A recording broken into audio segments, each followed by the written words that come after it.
청취자님, 200만 원이 훌쩍 넘는 그 최첨단 레저용 패들보드 위에 공사장에서 타일 붙일 때나 쓰는 그 낡고 때탄 하얀색 접착제 빈통을 대충 끈으로 묶어서 바다 한가운데로 나간다고 한번 상상해 보세요. 그거 인스타그램에 올리기에는 뭐랄까 거의 최악의 조합 아닌가요? 그러니까요. 진짜 안 어울리잖아요. 그런데 오늘 우리가 파헤쳐볼 자료에 따르면 이 기묘하고 우스꽝스러운 조합이야말로 현대인이 잃어버린 감각을 되찾는 가장 완벽한 세팅일지도 모릅니다. 오, 흥미롭네요. 네, 오늘 우리가 딥다이브 할 자료는 한 개인의 생생한 여행기하고 몇 장의 현장 사진들입니다.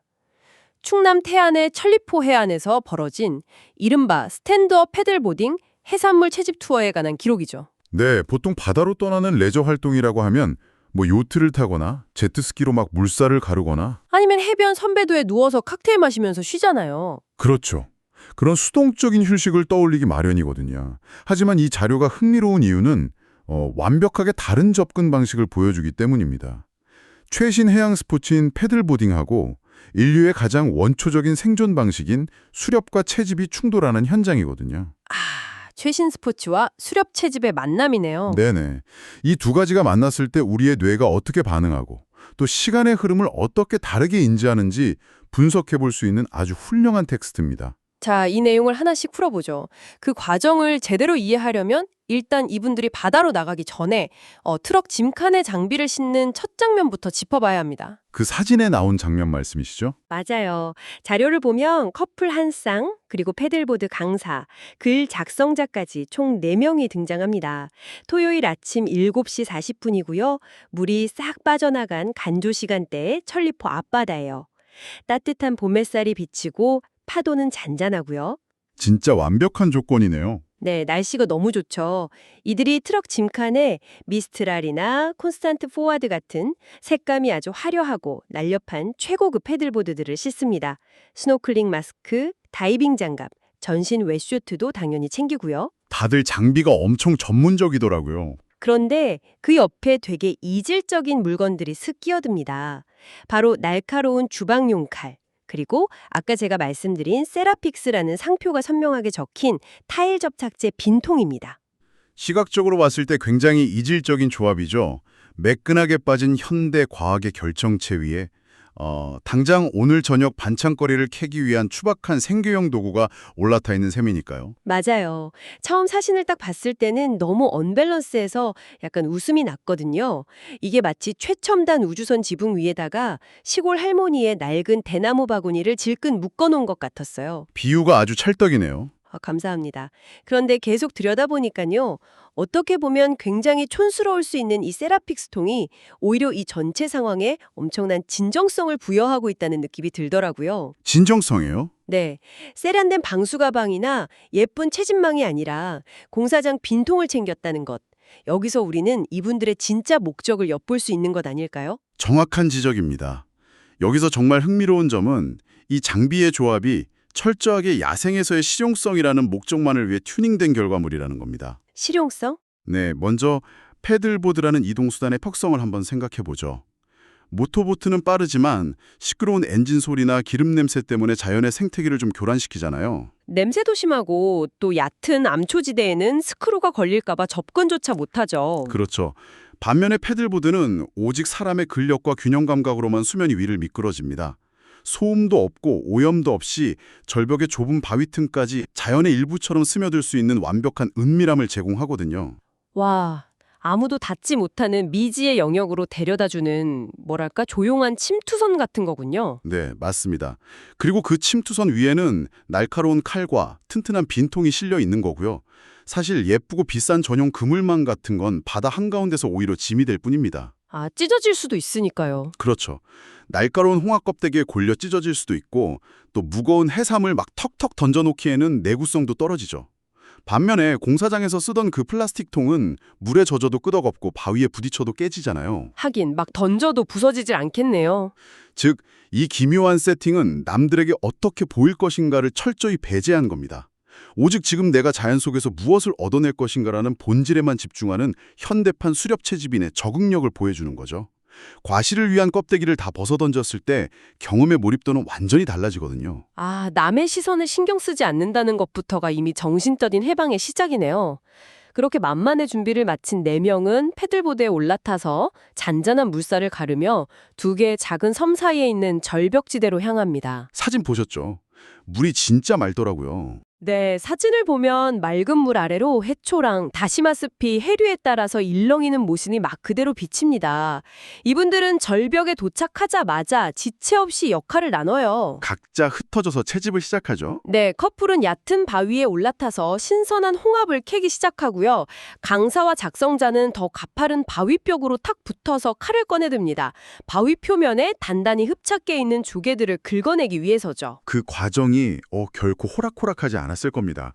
물기가 묻은 갯바위는 진짜 얼음판보다 미끄럽거든요. 아, 엄청 위험하죠. 따개비나 글껍데기 같은 건 또 칼날만큼 날카롭잖아요. 그렇죠. 그 위에서 파도에 휩쓸리지 않게 전신으로 균형을 막 잡으면서 단단한 껍데기를 비집고 조개를 캐내는 일은 엄청난 근력과 집중력을 요구합니다. 자, 여기서부터가 진짜 재미있는 부분인데요. 제가 여기서 제동을 좀 걸고 싶습니다. 네, 어떤 점이 궁금하신가요? 저는 솔직히 이 대목에서 머릿속에 물음표가 엄청나게 떠올랐어요.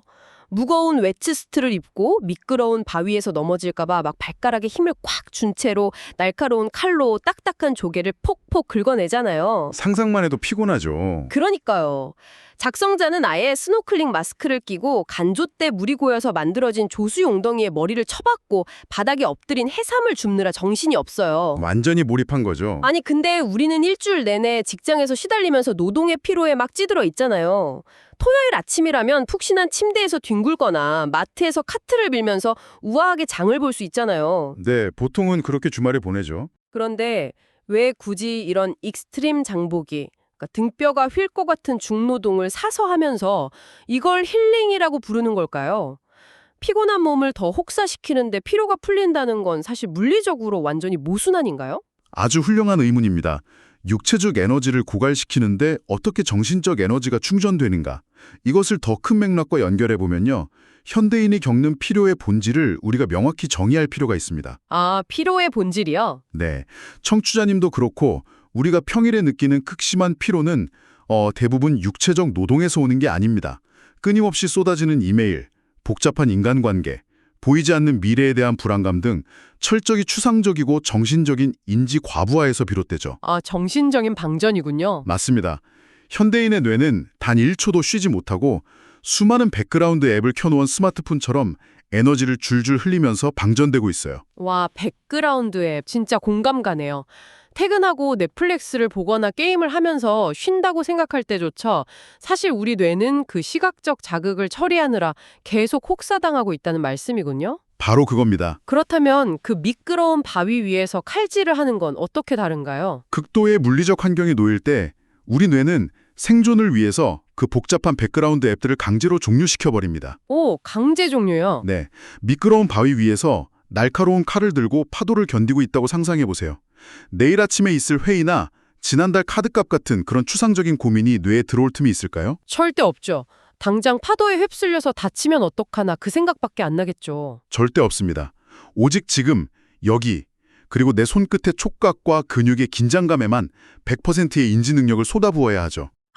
아들렌자들은 덩어리 엽교를 여기에 만드는군요. 네. 작성자가 조수 웅덩이에서 해삼을 발견했을 때의 묘사를 한번 볼까요?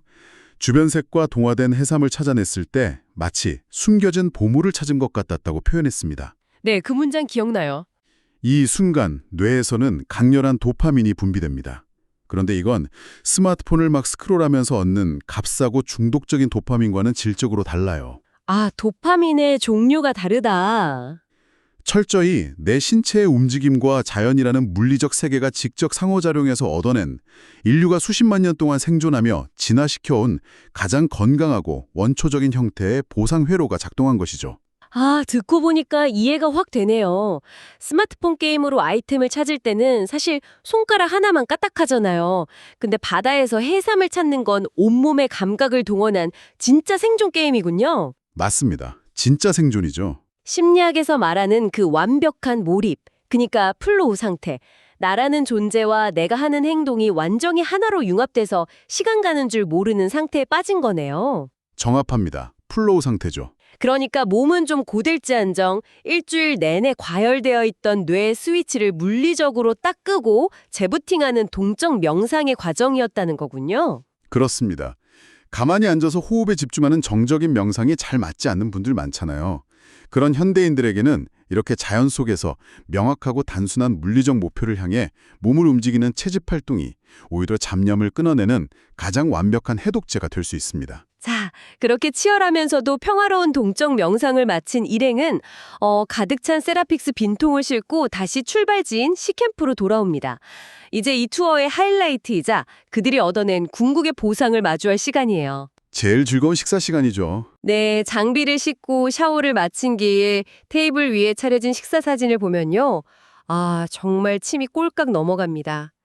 투박한 나무 테이블 위에 놓인 하얀 접시, 그 위에 방금 전까지 바다 밑바닥에 웅크리고 있던 신선한 해삼이 막 숭덩숭덩 썰려 있어요. 사진 보니까 진짜 신선해 보이더라고요. 꼬들꼬들해 보이는 샘노란 속살하고 짙은 어두운 색 겉껍질의 대비가 엄청납니다. 그리고 그 옆에는 아무런 격식 없이 그냥 배달 음식에서나 볼 법한 일회용 플라스틱 용기에 빨간 초고추장이 담겨 있어요. 아, 그 초고추장통. 여기서도 또 한 번 기가 막힌 실용성이 돋보이더라고요. 식탁의 세팅에서도 가식은 찾아볼 수 없죠. 오직 방금 건져 올린 신선한 단백질과 최소한의 양념만이 존재할 뿐입니다. 그런데 여기서 이 자료에 가장 놀라운 디테일이 등장합니다. 저는 당연히 초고추장에 해삼을 푹 찍어 먹었을 줄 알았거든요. 근데 작성자의 글을 보면 그게 아니었어요. 아, 초고추장이 메인이 아니었죠? 네, 이분들은 방금 잡은 해삼을 고소한 참기름 그리고 무려 바닷물로만 간을 해서 먹었다고 기록되어 있습니다. 바닷물이요. 와, 진짜 대단하네요. 인공적으로 정제된 소금이 아니라 그 해삼이 숨쉬고 살아가던 그 바다의 짠맛을 그대로 양념 삼아서 바다의 생명력을 통째로 씹어 삼킨 거예요. 아침 내내 바위에서 힘들게 떼어낸 홍합도 함께 곁들여서요. 진짜 완벽한 자연식입니다. 그리고 이 식사와 함께 작성자는 아주 인상적인 소회를 남깁니다. 아침 7시부터 정오까지 시계바늘이 움직인 시간은 단 5시간이었어요. 그런데 작성자는 이 시간이 모험, 팀워크, 자연, 바다의 자유로 가득 찬 마치 며칠이 응축된 온전한 하루 그 이상처럼 느껴졌다고 고백하거든요. 시간의 밀도가 완전히 달랐던 거죠. 그래서 이 모든 게 우리에게 어떤 의미가 있을까요? 물리적인 5시간이라는 길이는 사실 누구에게나 똑같잖아요. 객관적인 시간은 같죠. 우리가 주말 아침 소파에 누워서 배달 앱 뒤적거리고 숏폼 영상 몇십 개를 넘기다 보면 5시간은 사실 언제 지나갔는지도 모르게 삭제되어 버립니다. 그런데 왜 이 사람들의 5시간은 이렇게 무겁고 거대하게 느껴질까요? 왜 그럴까요? 이걸 비유하자면요. 마치 압축된 mp3 파일하고 아날로그 바이닐 레코드, 그러니까 LP의 차이 같다는 생각이 듭니다. 우리가 마트에서 돈을 주고 손질된 해산물을 사는 건 mp3 파일이에요. 빠르고 편리하지만 그 과정에 담긴 수많은 데이터와 주파수는 이미 다 날아가 버린 상태죠. 오, mp3와 LP라. 하지만 이들이 바다에 나가서 조수 웅덩이를 뒤진 시간은 바이닐 레코드 같습니다. 바닷물의 차가운 온도, 미끄러운 바위의 촉각, 파도 소리, 짠내음까지 모든 감각적 스크래치와 노이즈가 전부 살아있는 거대한 용량의 데이터인 거죠. 아, 정말 완벽한 비유입니다. 편리함은 기억을 지우고 수고로움은 기억을 새긴다는 인지심리학의 핵심을 아주 정확히 꿰뚫으셨어요. 아, 인지심리학에서도 그렇게 설명하나요? 네, 자료의 마지막 문장인 단순한 패들보딩 투어가 아니었다. 진정한 오션 라이프스타일 경험이었다는 말이 바로 그 의미입니다. 우리는 현대사회에서 경험을 대부분 돈으로 구매하며 살아갑니다. 돈만 주면 다 되니까요. 돈을 지불하면 식재료가 자라나고 수확되고 운반되고 요리되는 그 길고 고된 과정을 모두 생략한 채 즉각적인 결과만 탁취할 수 있죠. 하지만 뇌과학의 관점에서 보면요. 과정이 생략된 경험은 뇌에 강렬한 자극을 주지 못합니다. 아, 자극이 없군요. 예측 가능고 익숙하기 때문에 기억의 해마에 이걸 굳이 저장할 필요성을 못 느끼는 거예요. 주말 내내 유튜브를 보고 배달 음식을 먹었지만 월요일 아침이 되면 주말에 뭘 했는지 사실 하나도 기억나지 않는 이유가 바로 그것입니다. 그러니까 뇌가 그 시간을 아예 녹음조차 하지 않고 그냥 스킵해버렸다는 뜻이군요. 맞습니다. 하지만 이분들의 5시간은 달랐어요. 철저하게 노력으로 얻어낸 경험이었습니다. 노력으로 얻어낸 경험이요? 네, 패들보드의 균형을 잡는 근육의 미세한 떨림, 해초 냄새, 칼 끝에 전해지는 그 껍데기의 저항감, 그리고 바닷물이라는 가장 자연스러운 조미료가 혀끝에 딱 닿았을 때의 미각적 충격까지. 와, 진짜 오감이 다 살아있네요. 5시간 동안 이분들의 뇌는 평소와 완전히 다른 수천, 수만 개의 고해상도 감각 데이터를 막 처리해야 했습니다. 뇌가 이 엄청난 양의 새로운 정보들을 처리하고 기록하느라 바쁘게 움직이기 때문에 이 시간이 지나고 나서 뒤돌아보았을 때 심리적인 시간의 길이가 엄청나게 팽창되어 느껴지는 겁니다. 아, 데이터가 많으니까 뇌가 길게 느끼는 거군요. 네네. 그래서 이 짧은 채집 활동이 며칠짜리 최고급 호텔 휴양보다 훨씬 더 밀도 높고 진한 여운을 남기는 진정한 의미의 라이프스타일로 각인되는 것이죠. 소비자가 아니라 생산자가 되어서 자연과 직접 부딪혔을 때 우리 뇌는 비로소 시간의 해상도를 최대로 끌어올린다는 거군요.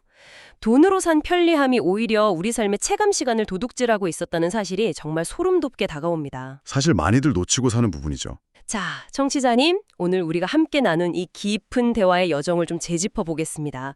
우리는 최고급 패들보드와 낡은 공사장 접착제 빈통의 그 언밸런스한 조화에서 출발했습니다. 아주 인상적인 시작이었죠. 그 이질적인 조합이 남의 시선에서 벗어난 진정한 실용성임을 확인했고요. 그리고 미끄러운 갯바위 위에서의 고된 노동이 어떻게 일상의 피로를 씻어내는 완벽한 동적 명상으로 탈바꿈하는지 그 역설적인 치유의 메커니즘을 파헤쳤습니다. 뇌를 강제 종료시키는 방법이었죠. 네, 마지막으로 직접 잡아올린 해삼을 참기름과 바닷물에 찍어 먹는 그 강렬한 감각의 축제가 어떻게 단 5시간을 평생 잊지 못할 며칠간의 휴가처럼 밀도 있게 확장시켰는지 그 비밀도 엿보았습니다. 이 일련의 분석을 통해서 우리가 얻을 수 있는 통찰은 명확합니다. 우리의 지친 뇌를 진짜로 쉬게 만들고 일상을 리프레시하기 위해서 반드시 수백만 원을 들여 비행기를 타고 이국적인 휴양지로 떠날 필요는 없다는 겁니다. 멀리 갈 필요가 없네요. 네, 화려하고 수동적인 소비 대신에 때로는 자연 속으로 들어가 내 몸의 근육을 쓰고 땀을 흘리며 무언가에 온전히 몰입하는 그 치열한 몇 시간이 우리를 완벽하게 구원할 수 있습니다. 소비하는 삶의 볼륨을 잠시 줄이고 내 몸으로 직접 부딪혀 얻어내는 밀도 높은 시간을 경험해보라는 아주 강력한 메시지네요. 그렇습니다. 그래서 오늘 심층 탐구를 마치면서 청취자 여러분의 일상에 작은 파문을 일으킬 도발적인 질문을 하나 남겨두고 싶습니다. 오, 어떤 질문인가요? 청취자 여러분, 만약 여러분이 다가오는 이번 주말 단 하루만이라도 지갑 속에 든 신용카드와 스마트폰의 결제 앱을 완벽하게 봉인해야 한다면 어떨까요? 와, 쉽지 않겠는데요? 오직 여러분의 두 다리와 호흡 그리고 주변 자연이 내어주는 환경만을 이용해서 여러분이 먹을 한 끼의 식사를 온전히 스스로 벌어서 차려내야 하는 5시간의 프로젝트를 설계한다고 한번 상상해 보십시오. 진짜 흥미로운 도전입니다. 그것이 뒷산에서 쑥을 캐는 일이든 가까운 냇가에서 작은 다슬기를 줍는 일이든 아니면 베란다 화분에서 정성껏 기른 방울토마토와 허브를 수확하는 일이든 상관없습니다. 도심 속에서도 충분히 가능하죠. 네, 모든 과정을 생략 없이 내 손으로 직접 빚어낸 그 밀도 높은 5시간은 여러분이 익숙하게 살고 있던 동네의 풍경을 과연 어떻게 바꿔놓을까요? 일상이 완전히 다르게 보이겠네요. 우리의 잃어버린 감각을 깨워줄 여러분만의 숨겨진 조수 웅덩이는 과연 어디에 있는지 꼭 한번 상상해 보시길 바라며 오늘의 딥다이브는 여기서 깊고 진하게 마무리하겠습니다. 함께해 주셔서 감사합니다.